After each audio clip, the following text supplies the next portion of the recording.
Muy bien, entonces nos vamos a enfocar en el capítulo 5.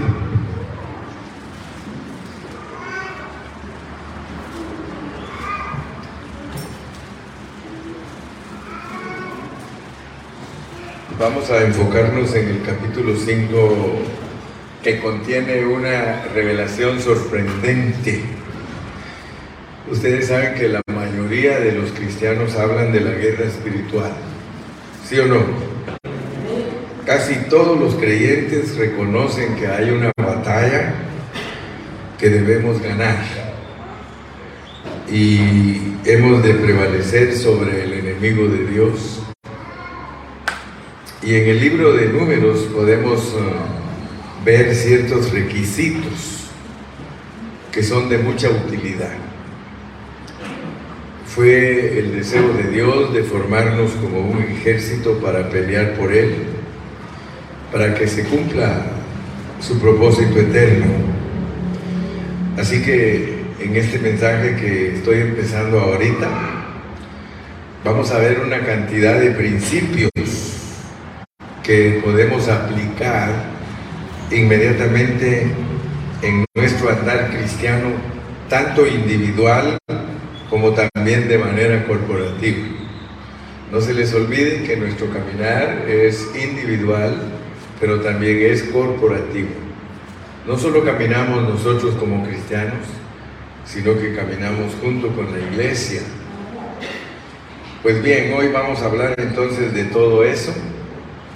Este es el quinto mensaje que está relacionado con la formación del ejército. Los que no tengan los bosquejos los pueden adquirir, los tiene Agustín, se los ha ido dando, yo se los he ido pasando conforme he dado cada mensaje. Como les vuelvo a repetir, este es el quinto mensaje. Así que ya Andrea tiene ahí las copias, ya tienen 4 mensajes. Si alguno de los siervos de Dios o los que les gusta predicar los quieren, ahí los pueden obtener con ella. Son gratis. Así que vamos a movernos bajo paternidad. Prediquemos siempre lo mismo para que salgamos de toda confusión babilónica. Entonces en este mensaje vamos a ver varios principios que nos los debemos de aplicar inmediatamente. Acuérdense que cuando uno no sabe algo, pero lo convence a uno el Espíritu Santo, hay que aplicarlo inmediatamente. Dicen amén los santos. Entonces, vamos a ver que hay necesidad de conformarnos como ejército. Nosotros somos el ejército de Dios y ese es el tema general de Números. Cuando de Números es el ejército de Dios y solo se cubren 3 cosas. Si uno quisiera dar un buen estudio de Números, uno lo puede dividir en quizá unos 5 puntos. 5 puntos. La introducción, que es un punto. Luego tenemos la formación del ejército, segundo punto. Tercer punto, las jornadas del pueblo de Israel. Cuarto punto, los combates. Quinto punto, puede ser un resumen del libro de Números comparado con Génesis y Éxodo. Así que tenemos cómo desarrollar esos 36 capítulos. El pueblo de Dios necesita tratar, escuchen bien, el pueblo de Dios necesita tratar con todas las cosas que lo contaminan. Hay muchas cosas que nos contaminan y le debemos pedir a nuestro Dios que nos ayude para que podamos ver esta secuencia de que aquí hay enseñanza para que nosotros la practiquemos, ¿verdad? Necesitamos ser conformados como un ejército, ese es nuestro tema. Y el nombre de este libro, Números, proviene del hecho de que el pueblo de Dios fue numerado o contado a fin de ser conformado como ejército. Como cristianos del Nuevo Testamento, debemos de ver que el ejército de Dios está contado. Eso nos abre el entendimiento para ver que no somos producto de casualidad, sino que somos gente escogida y predestinada. Por eso es que hay aquí un censo, ¿verdad? Eso es importante. Sin embargo, antes de ser conformados como ejército, el pueblo de Dios necesitaba tratar con cosas que lo contaminaban, y es lo que vamos a entrar ahorita. Debido a que nosotros jugamos un papel muy importante en la batalla en contra del enemigo de Dios,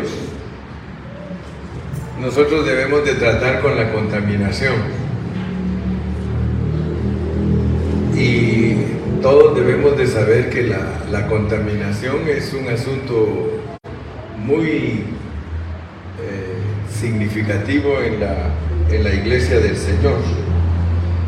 Hoy mismo tenemos mucha contaminación.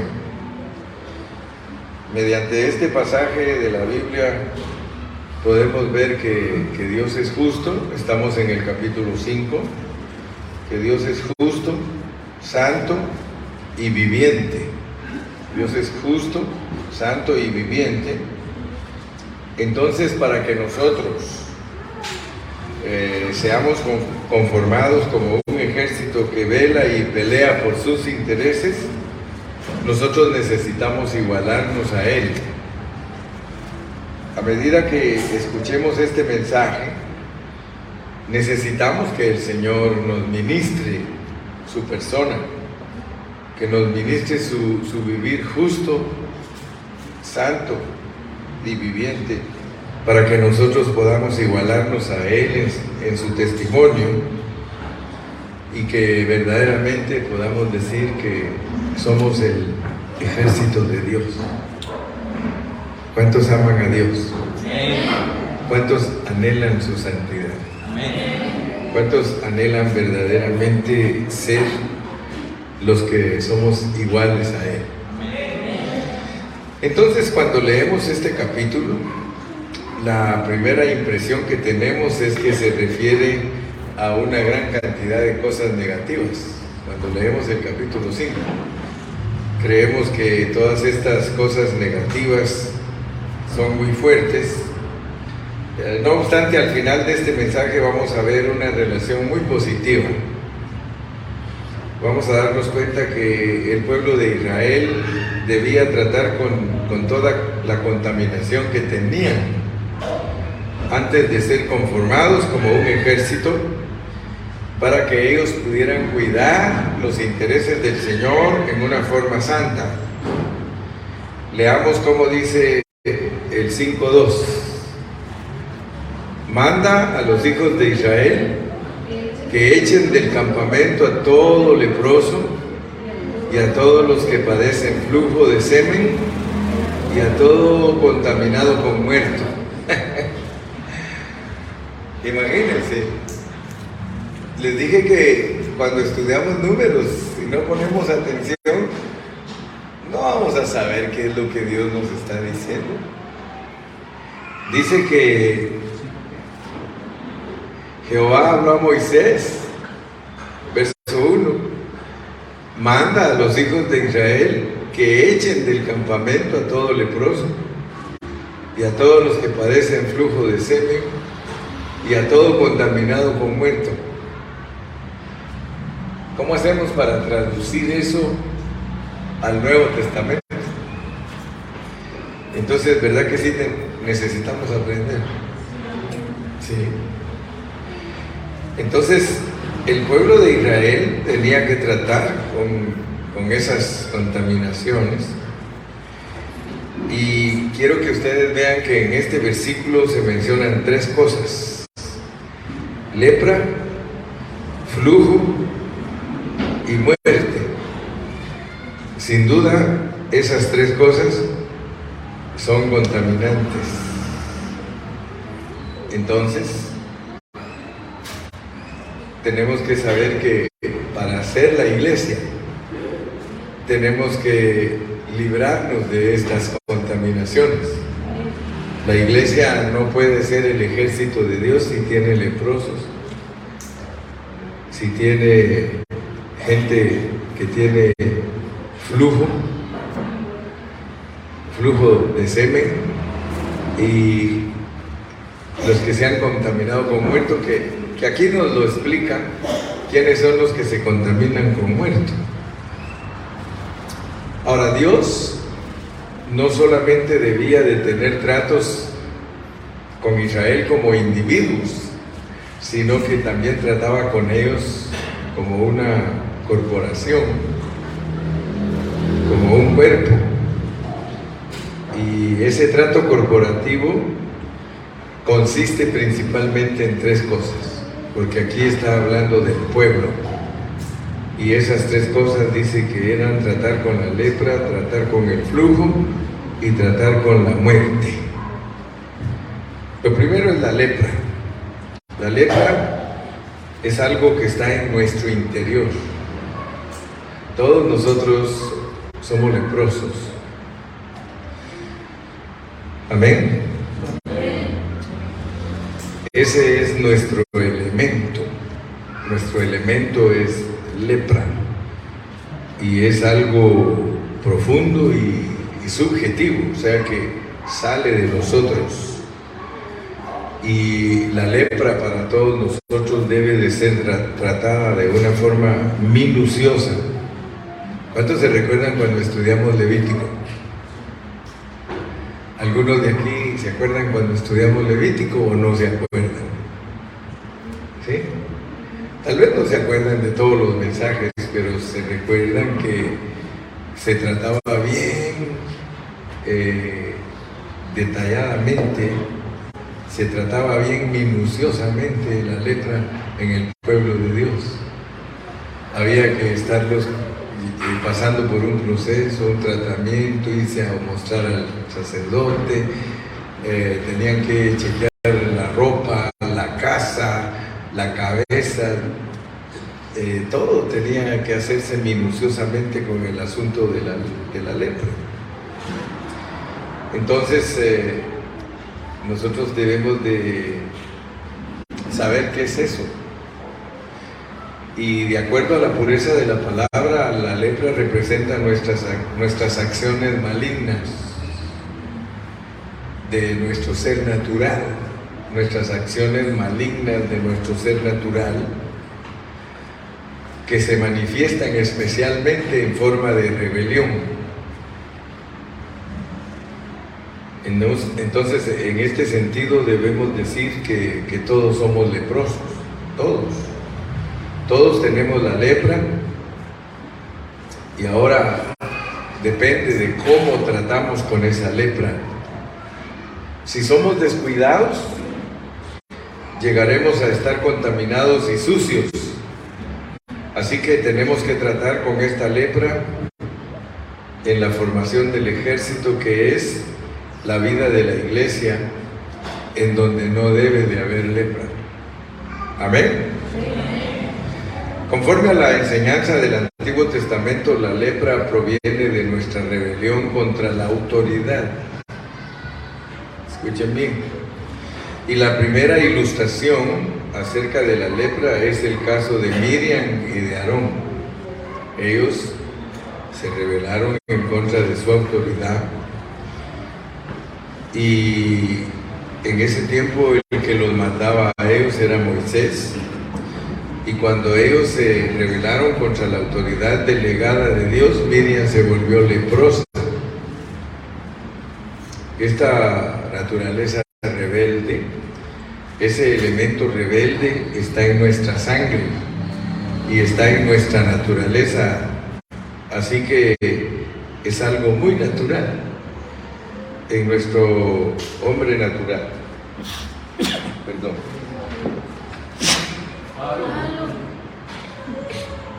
Gracias. Entonces no se les olvide que todos somos leprosos. En nuestro ser natural todos somos leprosos. Pero debemos de saber cómo es esa lepra, ¿verdad? De acuerdo a la Biblia, la lepra es cuando uno se rebela contra su autoridad. Por eso ustedes tienen que reconocer quién es su autoridad, ¿verdad? Por eso les dije que la enseñanza es bajo la bandera paternal, es rebelarse contra su padre, ¿verdad? Si usted ha abrazado la enseñanza del hermano Carrillo, él es su papá. Y si usted se revela a esa enseñanza, usted tiene lepra. ¿Okay? Pero si nosotros no nos revelamos a la palabra de Dios y a la autoridad, ¿verdad? Porque me preguntaba el hermanito, ¿cómo es que se llama mi hermanito que me regaló la miel? ¿Cómo te llamas? Alberto. ¿Verdad? Él fue el que me dice, ¿y a usted no le ha pasado que los hermanos cómo lo quieren y después ya no lo quieren? Yo no sé qué lo motivó a preguntarme eso. Yo estaba sentado a la par de él y me dice, ¿usted nunca ha tenido hermanos que cómo lo querían y después ya no lo quieren? Sí, le digo, eso está en la Biblia, le digo. El apóstol Pablo le pasó. Dice que cuando él llegó a los hermanos, ellos hasta querían dar su vida por él. Ellos hasta querían dar sus ojos por él. Y pasado el tiempo, como les dijo la verdad, ya no lo quisieron.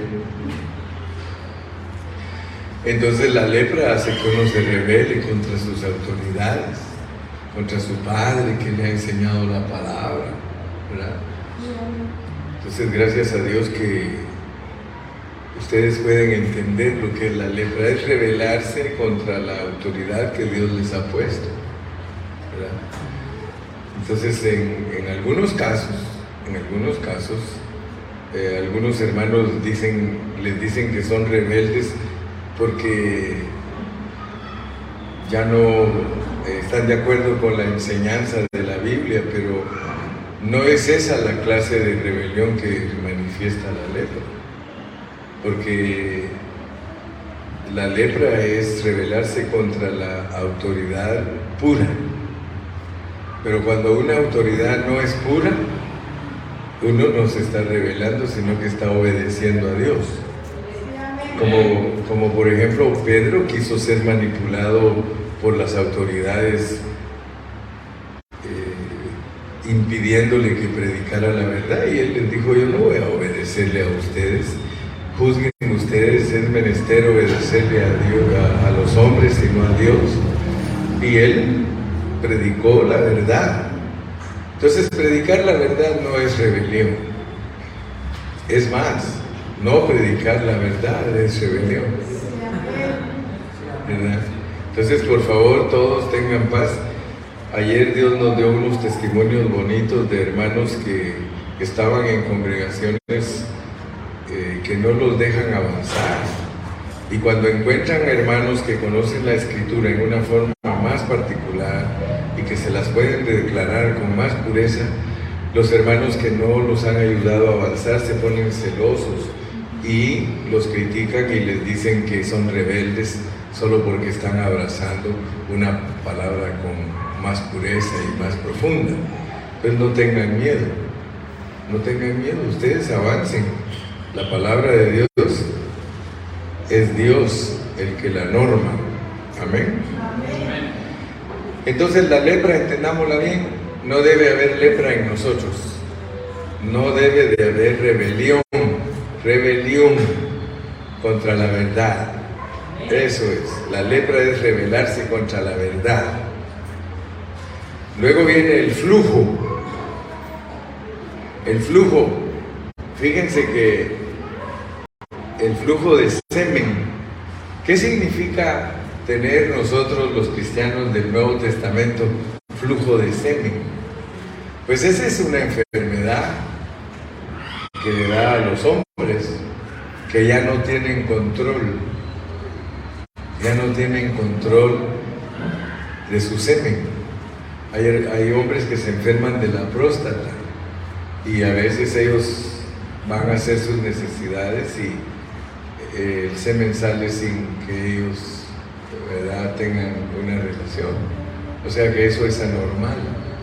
Pero ¿qué quiere decir en nosotros el flujo de semen?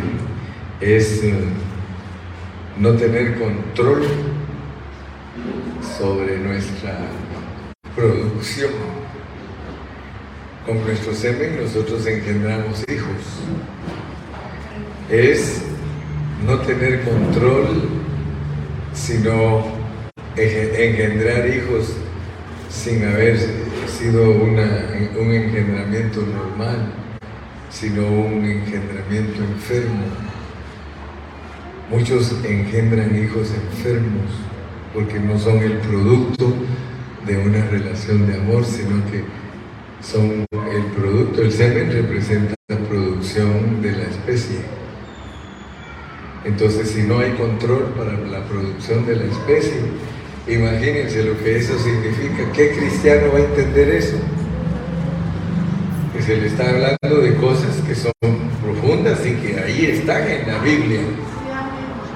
Entonces nos está diciendo que cuidado en la forma que se usa nuestro aparato de producción, porque puede ser que esté enfermo y entonces ya no producimos en la forma correcta. Pero aquí también está la muerte.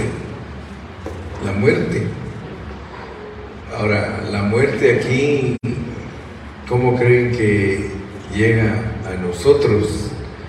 La muerte no es algo que está adentro de nosotros, sino que está afuera de nosotros. Si nosotros tocamos a un muerto, fíjense cómo dice aquí, pues. Vamos a leer. En el capítulo 5, leamos el versículo 3. Así a hombres como a mujeres echaréis fuera del campamento, los echaréis para que no contaminen el campamento de aquellos entre los cuales yo habito. Y lo hicieron así los hijos de Israel, los echaron fuera del campamento como Jehová dijo a Moisés. Así lo hicieron los hijos de Israel. Además habló Jehová a Moisés, diciendo: di a los hijos de Israel, el hombre o la mujer que cometieren alguno de todos los pecados con que los hombres prevarican contra Jehová y delinquen, aquella persona confesará el pecado que cometió y compensará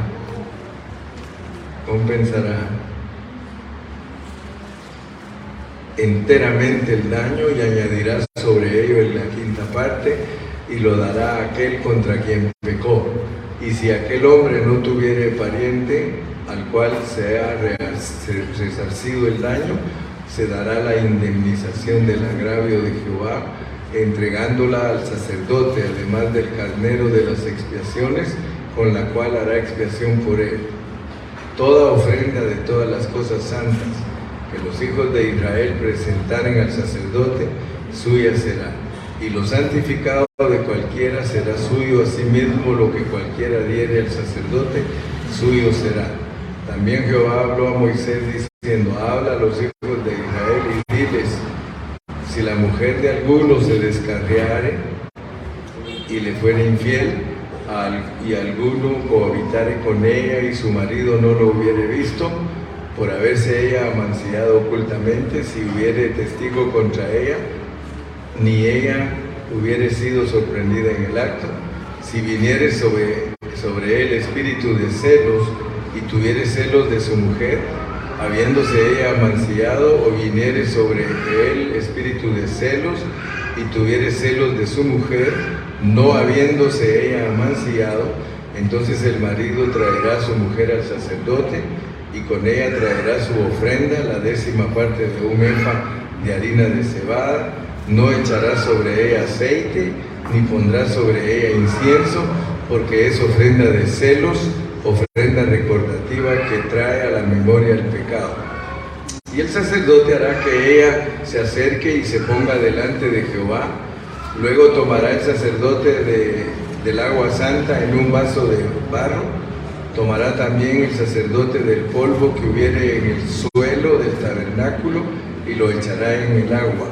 Y hará el sacerdote estar en pie a la mujer delante de Jehová y descubrirá la cabeza de la mujer y pondrá sobre sus manos la ofrenda recordativa, que es la ofrenda de celos, y el sacerdote tendrá en la mano las aguas amargas que acarrearán maldición, y el sacerdote las conjurará y le dirás: si ninguno ha dormido contigo y si no te has apartado de tu marido a inmundicia, libre seas de estas aguas amargas que traen maldición.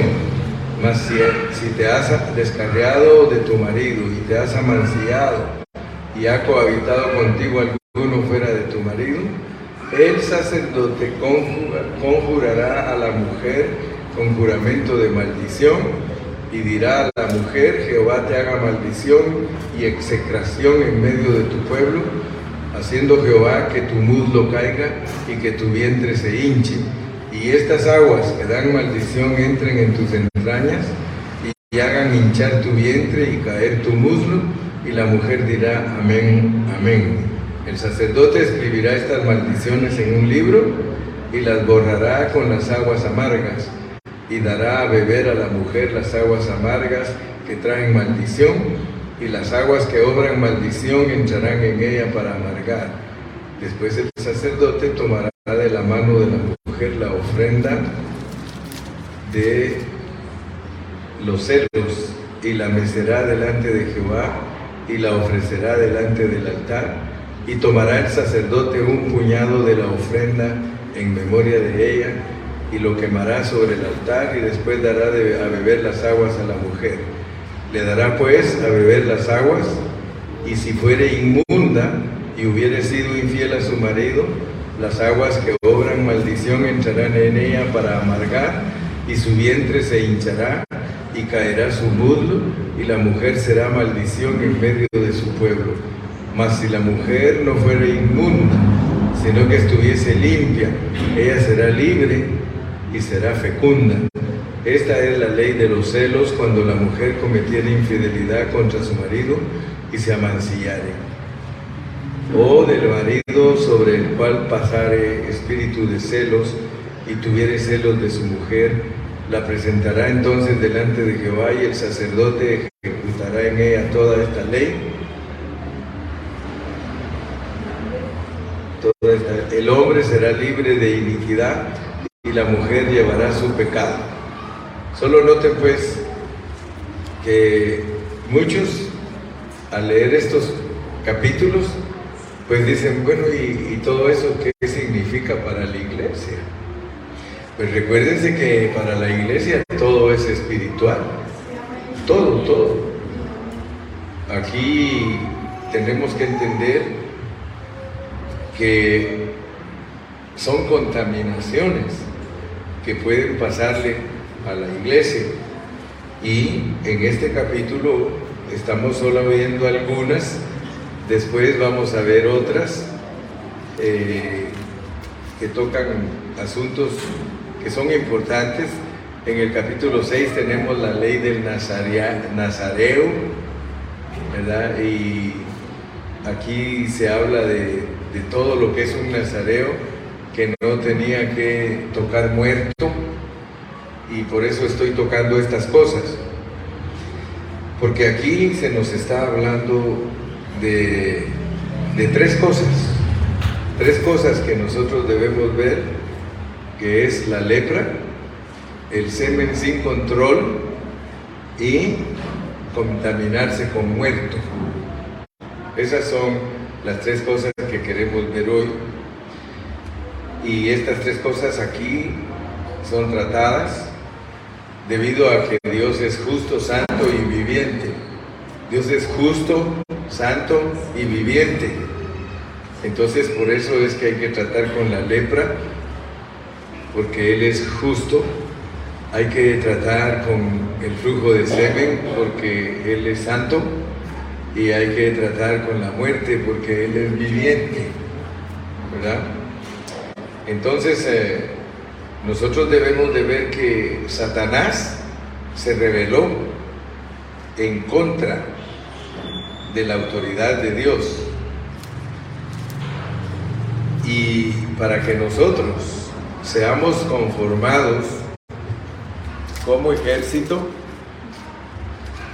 debemos velar de no ser personas que se rebelan. Debemos velar para no ser personas que se oponen a lo que es la autoridad de Dios, porque si no, no nos va a conformar como su ejército. Debemos de cuidarnos de eso para que Dios nos tome en cuenta como un ejército que está por sus intereses y que está por su justicia, santidad y vida. Entonces nos volvemos las personas que pelean por los intereses de Dios. Si nosotros no nos rebelamos, nosotros somos los que velan por los intereses de Dios a fin de expresar la justicia de Dios. Dios quiere ver en nosotros su justicia. El asunto de padecer flujo se relaciona con todo aquello que procede de nuestra vida natural.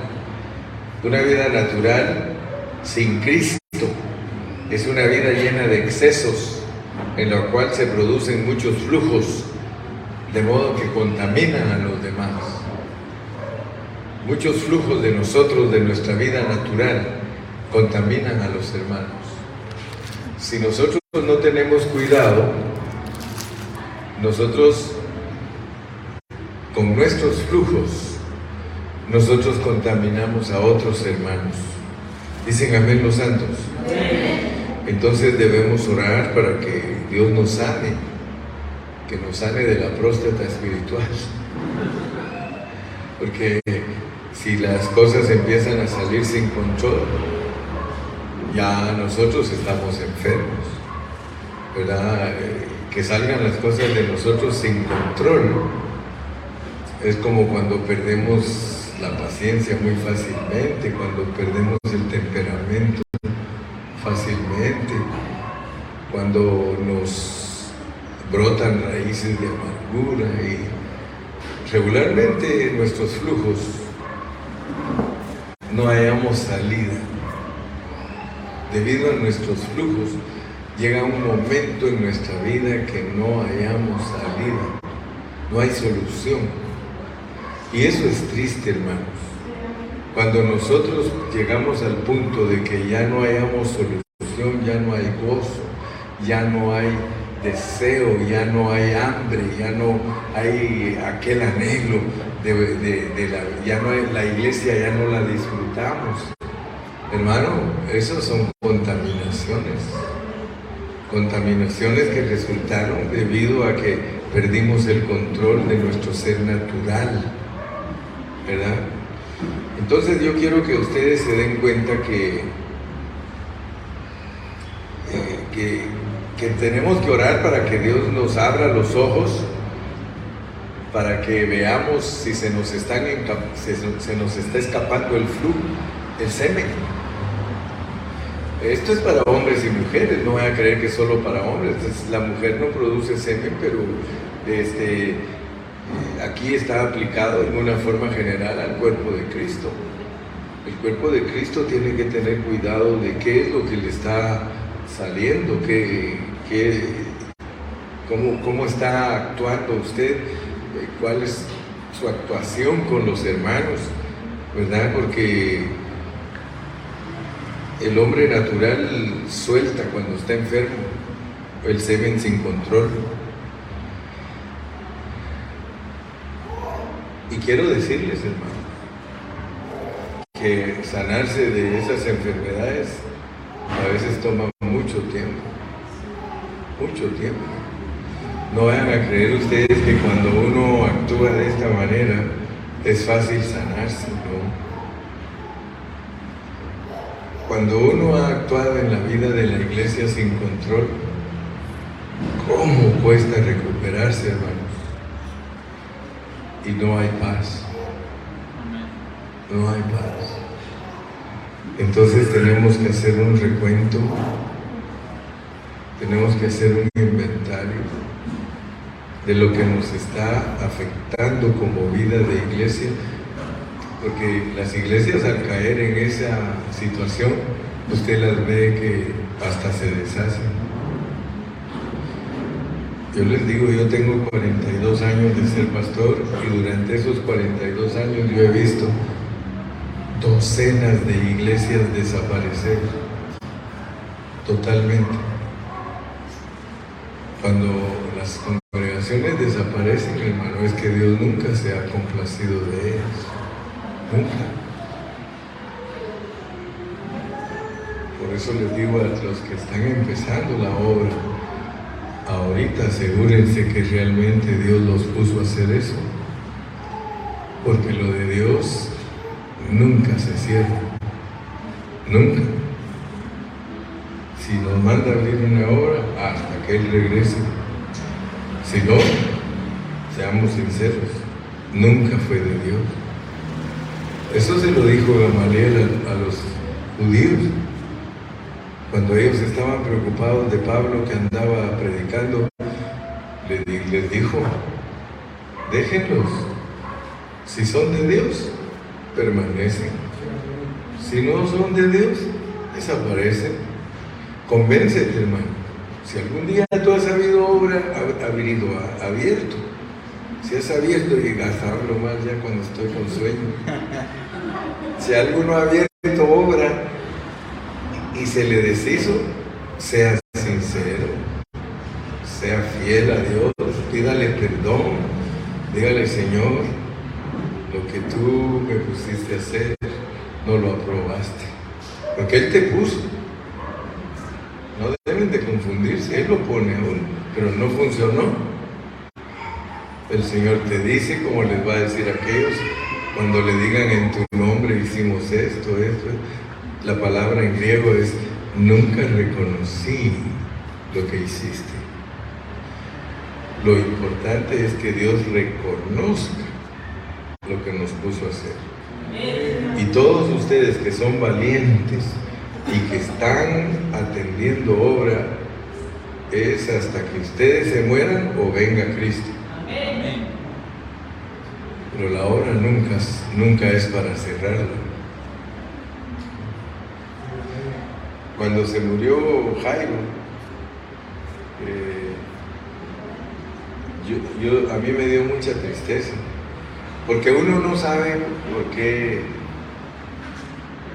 por qué se lleva a Dios a las personas, ¿verdad? Porque la mente natural es traicionera. Yo he visto hermanos que cuando Dios se lleva a un hermano que es tan bueno, empiezan a pelear con Dios y a decirle, pero ¿por qué te lo llevaste? Si Él tan bueno que era, tal persona. Hermanos, Isaías dice, muere el justo y no hay quien lo entienda, que de sus trabajos lo ha librado el Señor. Cuando se murió Jairo, yo le dije a la hermana Male, porque la tristeza que yo tenía era que el trabajo de Jairo, los hermanos lo fueran a echar a tierra. Y imagínense ustedes, un pastor que toda su vida la ha puesto ahí. Ahí está su trabajo, no tiene un patrón que le dé prestaciones, no tiene alguien que le dé beneficios, y luego se muere el pastor y la pobre viudita. Yo dudo que la iglesia sea tan madura, porque si es una iglesia madura debería de estar bien organizada, y cuando se muere su pastor no van a descuidar a esa viuda, porque si Pablo en el Nuevo Testamento dice que se cuiden las viudas, con mayor razón una viuda de un pastor. Entonces fíjense pues, porque a mí todos me ven como una autoridad, y si yo no actúo, yo no tengo ninguna pastora, solo una. Y a veces me dicen, pastor, pero si usted ha predicado que no hay pastoras, pero yo sí tengo, porque yo soy responsable delante de Dios de ella. Ahora, si ella no fuera obediente y que el tiempo le hubiera dicho, ¿sabe qué, pastora? Sí, pero ella es una mujer bien obediente, y cuando se murió Jairo, yo dije, yo sé que los hermanos son capaces de no darle ni un beneficio a esta mujer y de no apoyarla y todo. Entonces le dije, hermana Male, le dije, ¿le echa ganas? Me dijo, órale. Sí, yo le dije, ¿le echa ganas o va a renunciar? No, yo nunca le dije que ella fuera pastor. Yo solo le pregunté, hermana, ¿le echa ganas? Ahora fíjense, pues, porque todos los del ministerio, el pastor puso una pastora, y ninguno se ha atrevido nunca a hablar, a decirme por qué. Le saco a la madre. En serio, yo le digo, hermano, yo soy responsable. Y si a mí me castiga Dios por poner a la hermana Male, que me castigue. Pero yo tomo responsabilidad, porque nosotros los hombres somos malos. Es capaz que a ella la dejan en la calle, no le dan ni un beneficio. Pero usted le echa ganas, Dios le va a proveer gente que la quiera mucho y que juntos van a sacar adelante. Y mientras le dije, ahí crece su hijo, y si usted quiere, ya cuando él quiera predicar. Pero el hombre no quiere predicar, no le gusta predicar. Creo que a regañadientes predica, ¿verdad? Ya le echa ganas. Pues ya al ratito, goodbye. No, siempre va a estar ahí su mamá, porque ella es una Débora. Solo que le va a decir, mijo, échele ganas, porque si no, la gloria va a ser gloria de mujer. Y Dios quiere darle a esta congregación gloria de hombre, póngase pilas. Y los dos han salido adelante, los dos Dios los tiene ahí. Y tiene gente linda que como la quiere. Y yo le doy gracias a Dios. Yo soy feliz con Pan de Vida de Ixmiquilpan. International Church Bread of Life from Ixmiquilpan. Yo soy feliz. Así que ella sabe, siempre le digo, mi pastorcita, ¿cómo está? Échale ganas, pastorcita. Y ahora le digo, la admiro mucho, le digo, porque tan tranquilita que da su enseñanza y les echa unas madres, y les echa unas exhortadas, pero buenísimas. Siempre recuérdense, por eso cuando uno tiene papá, cuando hay paternidad, hay respaldo. Todos me conocen a mí, sí, me oyeron, me han oído por 30 años. Y de seguro algunos se han preguntado por qué tiene a la hermana Male, el hermano. Es la única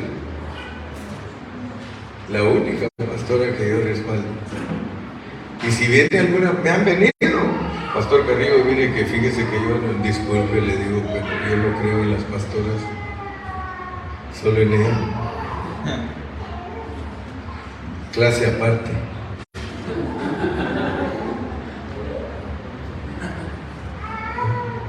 Y a todos les digo, respétenla. Imagínense, las fuimos a recoger al aeropuerto. Puros varones. Se quedaron asustados todavía. ¿De quién serán esas mujeres? Ninguno de nosotros la besó para decir que es nuestra esposa. Solo les dimos su abrazo, bienvenidas, y de güeyes jalando valijas. Servidores de Dios y de nuestras hermanas. Si no somos dueños de sí mismos, no somos dignos de estar en el ministerio. Todos nosotros, especialmente a los que nos ponen en autoridad, tenemos que ser dueños de nosotros mismos, muy cuerdos, muy templados, decididos. Si alguien nos quiere rebatir y decir, ¿y usted por qué? ¿Y qué? ¿Y usted qué? Sí, a mí si algún pastor me dice, ¿y usted por qué la pone a ella de pastor? ¿Y por qué me dice usted qué? ¿La pongo y qué? Pero entonces ponga otra. No porque yo no siento de Dios poner a otra. Estoy esperando que se mueran otros pastores.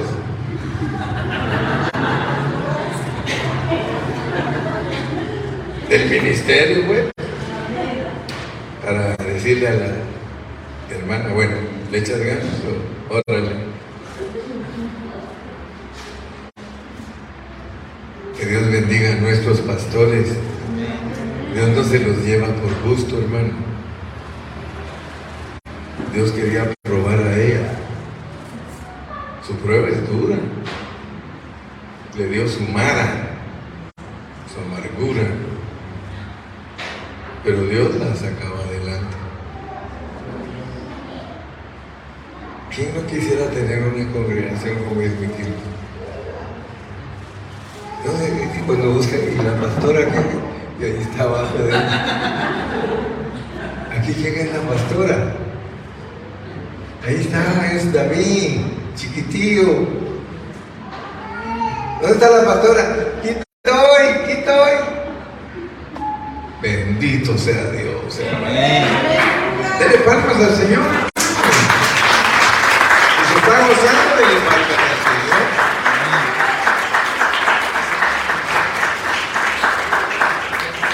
Nosotros lo único que tenemos que cuidarnos, hermano, es de la lepra, ¿sí?, del flujo y de la muerte. Y ahí todo lo demás, el Señor nos respalda.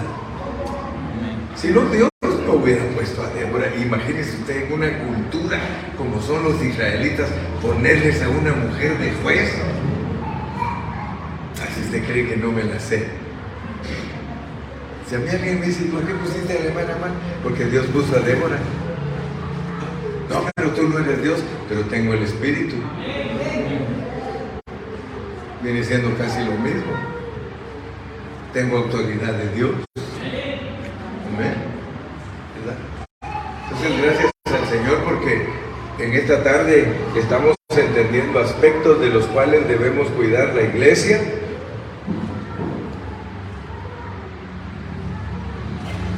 De la muerte, hermano.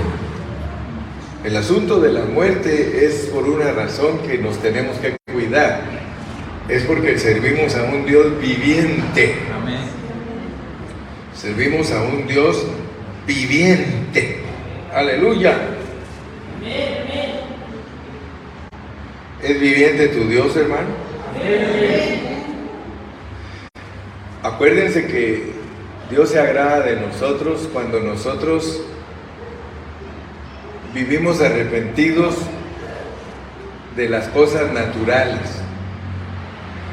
Hermano, Dios no tiene problema contigo ni con el hermano Carrillo si nosotros vivimos arrepentidos de nuestras cosas naturales. Hermano, yo soy muy natural. Mire, Agustín nos molesta, a él siempre nos echa ahí, nos molesta, pues nos dice. A veces andamos con Chuy, la hermana Margarita, y andamos ahí y Agustín dice, es que ustedes son muy carnales, hermano. Le dice a la hermana Margarita, es que, hermana, usted es carnal. Pues, hermano, ¿de quién he aprendido? Y luego Agustín se la sabe quitar. Pues yo también, dice, ¿de dónde he aprendido? Así que ahí nos andamos echando la culpa el uno al otro de que somos carnales. Pero no hay ni uno de nosotros que pueda decir, hermano, que no es carnal. Todos somos naturales. Pero si vivimos arrepentidos, Dios nos perdona. Yo todo el tiempo estoy sorprendido de que Dios le pida cosas a uno, siendo uno un hombre caído. Siendo caído nos pide cosas que no podemos hacer, pero gracias a Dios por Jesucristo. Amén. Pablo dijo, gracias a Dios por Jesucristo, porque yo lo que quiero hacer, no lo puedo hacer. Pero hay en mí, dice, que hay alguien que sí lo puede hacer en mí, y es el Espíritu de vida. Amén. Gloria a Dios. Volvámonos a Dios, hermano. Mire, en cualquier situación, usted vuelva hacia Dios arrepentido. Dios quiere gente arrepentida en su ejército. Mire, si usted está desanimado en esta tarde, yo le pido un favor. Ponga atención a lo que está predicando el hermano Carrillo, porque usted se va a animar en el siguiente punto. Este punto que sigue lo va a animar. Ahí va a ver que sí lo va a animar. Así que entremos a otro punto.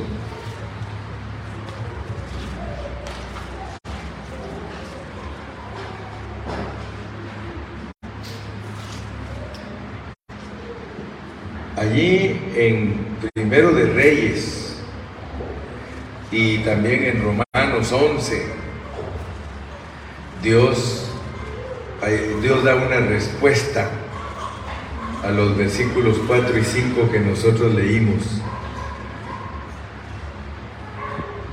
Dios da respuesta, hermanos. Todo lo que procede de nuestro ser es un flujo. Y ese flujo, en el significado espiritual, es lo que sale de nosotros de forma excesiva y anormal. Sale de nuestro ser natural, de nuestra vida cotidiana. O sea, que lo que procede de nosotros sin restricción es un exceso.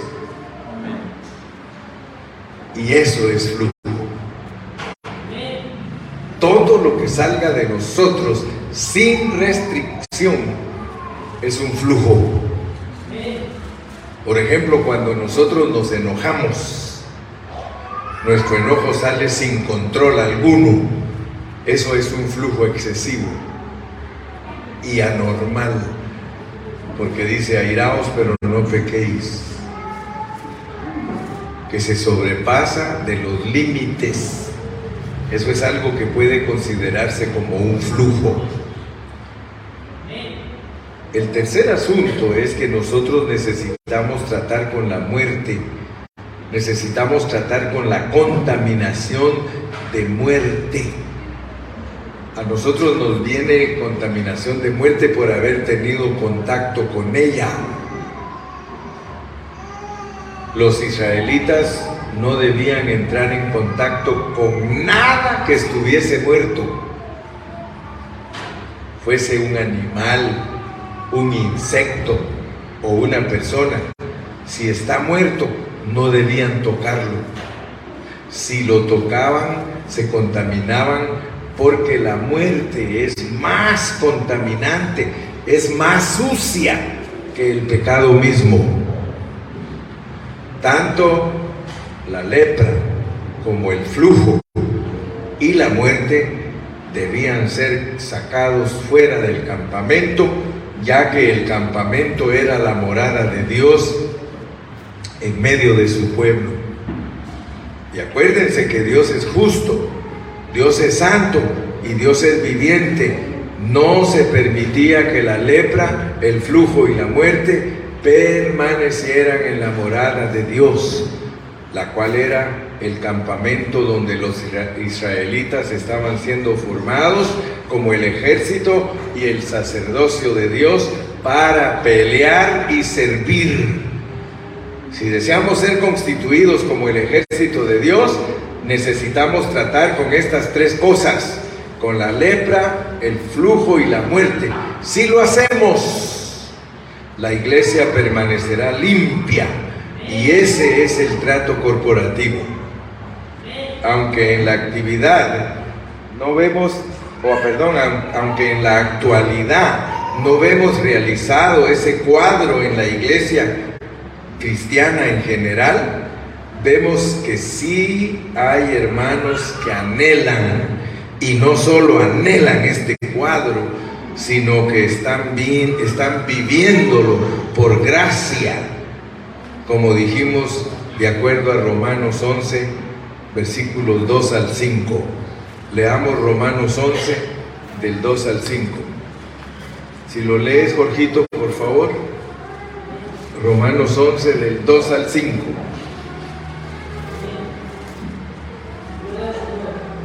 ¿No ha desechado entonces a su pueblo, al cual desde antes conoció? ¿No sabéis que dice de Elías la Escritura, cómo invoca a Dios contra Israel diciendo: Señor, los profetas han dado muerte y a tus altares han derribado, y solo yo he quedado, y procuran matarme? Pero, ¿quién le dice la divina respuesta? Me he reservado 7,000 hombres que no han doblado rodilla delante de Baal. Así también aún en este tiempo ha quedado un remanente escogido por gracia. Aleluya. Gloria a Dios. Debemos anhelar ser ese remanente. Ese remanente, hermano. Debemos anhelar ser ese remanente, porque eso nos forma como el ejército de Dios. Yo quiero decirles en esta tarde que esta palabra que estamos desarrollando debemos de tomarla muy seriamente. Amén. Es necesario, es menester que seamos diligentes en tratar con la lepra, con el flujo y la muerte, si queremos formar parte de dicho ejército. Y debemos de aprender a restituir a las personas que hemos ofendido. ¿Se dieron cuenta ustedes que leímos que hay que restituir? A muchos los hemos ofendido y nunca les hemos pedido perdón. Lo que más nos cuesta a nosotros es pedir perdón, hermanos, y reconocer lo que hemos hecho mal. Es necesario que restituyamos, ¿sí? Incluso en las cosas más pequeñas tenemos que restituir. Al conocer todo esto, nosotros necesitamos volvernos al Señor y decirle: Señor Jesús, ten misericordia de mí, impártete en mí como vida para que pueda ser santo y viviente. En realidad esta palabra nos pone al descubierto y debemos buscar desesperadamente a Dios, hermanos. Solo el Señor que vive en nosotros, el que vive en nuestro espíritu, es capaz de hacer todo esto. Y aunque el cuadro no es real hoy en día, hermano, y aunque la condición de la iglesia es penosa, hermano, nosotros debemos anhelar ser el grupo que vive a Cristo, hermano. Vamos a terminar en esta tarde, porque ahorita vamos a llegar al punto del trato individual. Nosotros somos tratados como iglesia, pero también somos tratados individualmente. Leamos Números 5, versículos 29, 30 y 31. Por favor, Jorgito. 29, 30 y 31. Esta es la ley de los celos. Cuando la mujer cometiere infidelidad contra su marido y se amancillare, o del marido sobre el cual pasara espíritu de celos, si tuviere celos de su mujer, la presentará entonces. La iglesia como cuerpo necesita tratarse corporativamente de todos los asuntos negativos, pero este cuerpo se compone de muchos miembros, hermanos santos. Por lo tanto, los santos necesitan ser tratados individualmente en estos asuntos. Puesto que nosotros los cristianos todavía permanecemos en el viejo hombre, en muchas cosas todavía necesitamos confesar al Señor y pedirle que nos perdone por todas nuestras faltas, y sin duda Él nos perdonará y nos lavará con su sangre preciosa, pero todavía existe un problema entre nosotros y la persona que ofendimos. Por lo tanto, todavía es necesario que hagamos una restitución. Esto nos demuestra cuán justo, cuán santo y cuán viviente es Dios. Y este no es un asunto muy sencillo. La iglesia hoy día debe tratar con los asuntos negativos de manera corporativa, y los hermanos deben hacerlo de manera individual. Aunque los problemas persisten igualmente que en el Antiguo Testamento, Dios siempre tiene un remanente que hace las cosas de acuerdo al patrón. 7,000 hombres.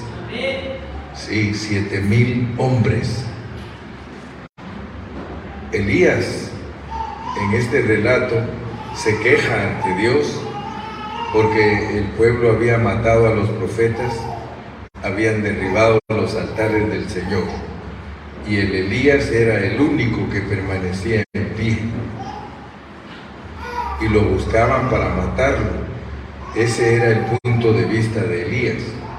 Pero Dios le contestó: Elías, me he reservado 7,000 hombres que no han doblado rodillas delante de Baal. A tus ojos la situación quizás sea de completa confusión, pero yo estoy satisfecho con esos 7,000 hombres. No olvides que a través de los siglos siempre han habido 7,000 que no doblan sus rodillas, y ellos son aquellos con quien Dios puede contar. Él todavía tiene su testimonio, así que nosotros debemos aprender a ser de aquellos con quienes Dios puede contar. Y para eso necesitamos tratar con los asuntos negativos, amén, corporativamente e individualmente, y eso nos mantendrá en la actitud apropiada para formar el ejército de Dios que lucha por los intereses de Dios. Parece que aún no vemos la formación de un ejército. Aparentemente a nuestros ojos imposible, pero a los ojos de Dios sí hay tal formación y hay tal ejército. Algo sigue avanzando. Dios ve a su pueblo que lucha y sacerdotes que les sirven. Debemos aprender a tratar con lo negativo. La iglesia en Éfeso, en Apocalipsis, habían dejado su primer amor. Habían sido infieles. Y el esposo se pone celoso. Imagínense, Éfeso. Pero tengo contra ti que me has dejado tu primer amor. Cuando una mujer ya no quiere a su marido. Por eso es que hay cosas aquí de los celos. Aquí se está hablando de Cristo y de la iglesia. ¿Se pueden imaginar ustedes a Cristo celoso? ¿Cuántos creen que Cristo es celoso? Celoso, no el oso. ¿Cuántos creen que Cristo es celoso? Pablo lo dice, os celo con un celo santo. ¡Wow! Cuando nosotros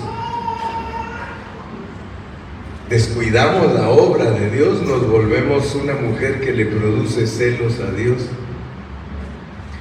y que Dios cree que lo está engañando. Hermano, ¿será bueno que hagamos sentir a Dios como que lo estamos engañando, hermanos? Yo no quiero que Él piense que ando con otra, o que usted, mi hermana, anda con otro. Estoy hablando de iglesia. Iglesia. No andas con otro por ahí escondido. No tendrás dioses ajenos delante de mí, pero tengo contra ti que ya no me quieres. Ya no me quieres. Imagínense un Dios celoso, hermano. Les voy a terminar en esta tarde con una historia.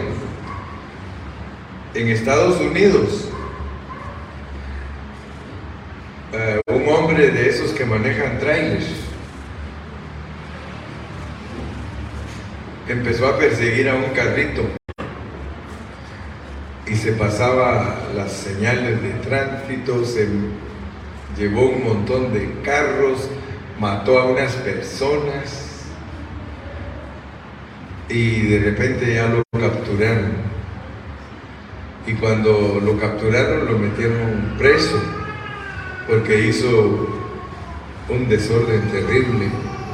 Mató gente, destruyó carros y le preguntó el juez, le dijo, ¿por qué hiciste todo ese desorden? Dijo, porque vi un carro donde iba mi esposa con otro hombre y yo quería alcanzarlos, dice, y matarlos. Pero dice, comprobaron que no era tu esposa. Sí, yo sé, es que mis celos me hicieron ver que era ella, y yo averiguaron porque cuando a mí me llevó la policía, ella estaba en la casa y me vino a ver. ¿Y saben qué le dijo el juez? Te voy a dar el mínimo que pueda de cárcel, porque pensé en Dios contigo. Pensé que Dios es celoso y tienes razón de ser celoso. Solo por eso, porque te pareces a Dios, te voy a dar el mínimo. Vamos a pelear tu caso para que se te pueda dar el mínimo y que no te apliquen todos los daños que ocasionaste, porque pensé en Dios, como es con nosotros, que Él es celoso y es capaz de hacer estragos con tal de rescatarnos. Imagínense.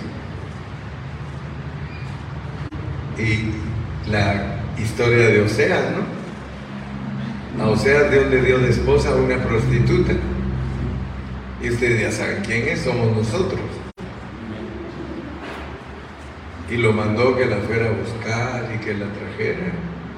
Porque Dios se va a casar con nosotros aún cuando le fuimos infieles. Aún, por eso dice, somos infieles, Él permanece fiel. Así que, por eso te dije que ibas a agarrar ánimo, porque no me vayas a decir que no lo has engañado unas cuantas veces por ahí.